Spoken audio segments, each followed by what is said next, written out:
The Senate must continue to make progress on the other major issues facing the American people. When the Senate returns in April, we're going to begin to focus on three major areas: voting rights and civil rights, economic recovery and jobs with an emphasis on climate change and building back better, and health and gun safety. We will try to work with our Republican colleagues on a bipartisan basis when and where we can. We welcome it. But if they choose to obstruct, rather than work with us to deliver the bold help that American families need, we will push forward and make progress nonetheless. Failure is not an option. When the Senate, let me go on each of these issues. When the Senate returns on April 12th, the first item we will consider are Senator Hirono's COVID hate crimes legislation to combat hate crimes, especially in the Asian American community, and confirming top positions at the Department of Justice, including the nominees for Deputy AG and Associate Attorney General. Last week, the Senate Judiciary Committee held the first ever hearing on the Equality Act, landmark legislation passed by the House that would enshrine, as a matter of principle and of law, that no American shall be denied justice based on their gender or their sexual orientation.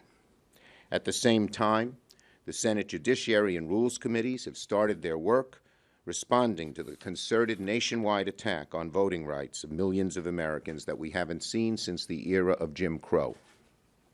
This week, the For the People Act, a bill critical to reforming our democracy, received its first ever Senate hearing in the Rules Committee, ably chaired by Amy Klobuchar. The Senate Judiciary Committee will also soon begin its consideration of the John Lewis Voting Rights Act. In the coming weeks and months, each of these bills will receive full consideration in committee and eventually on the Senate floor. On jobs and climate change, in the coming weeks and months, the Senate will also consider legislation to rebuild our infrastructure and fight climate change, boost R&D and domestic manufacturing, reform our broken immigration system, and grow the power of American workers. Senate committees are marking up legislation to invest in clean water, environmental justice, transportation, and broadband systems, and more. Every one of these seems to have bipartisan support. Committees are also finalizing legislation to bolster American competitiveness and create good-paying jobs by making investments in emerging and critical industries here and countering the growing economic threats we face from across the globe, especially from the Chinese Communist Party.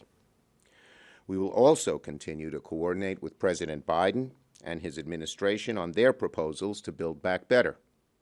We expect to learn more details in the coming days on the President's budget and his Build Back Better proposal focused on economic recovery, jobs, and climate change, a very powerful threesome.